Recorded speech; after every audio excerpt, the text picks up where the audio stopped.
الحمدللہ والصلاۃ علی رسول اللہ۔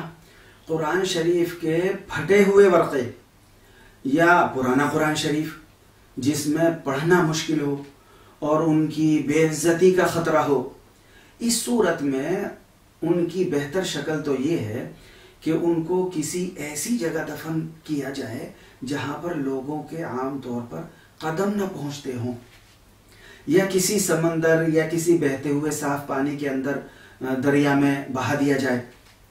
لیکن اگر ایسی جگہ ملنی مشکل ہو تو ان کو جلا کر راکھ کر دیا جائے۔ اب جلنے کے بعد وہ راکھ اتنی قابل عزت نہیں رہتی جتنی کہ بغیر جلے ہوئے اوراق تھے، چونکہ ان کی ماہیت بدل گئی۔ لیکن اس صورت میں بھی بہتر یہ ہے کہ اس راکھ کو کسی دریا میں ڈال دیا جائے یا کہیں مٹی میں دبا دیا جائے۔ دیکھیے، مقدس اوراق کو بے عزتی سے بچانے کے لیے ان کے احترام کی خاطر ان کو جلانے کی گنجائش ہے، لیکن اگر کہیں ان کے جلانے کو ان کی بے عزتی سمجھا جاتا ہے پھر ان کو جلانے کی اجازت نہیں ہوگی، بلکہ قرآن شریف یا اس کے اوراق کو ان کی توہین کے لیے، ان کی بے عزتی کرنے کے لیے جلانا یہ کفر ہے۔ البتہ بے عزتی سے بچانے کے لیے ان کی احترام کی خاطر جلانا، اس کی گنجائش ہے، جلا سکتے ہیں۔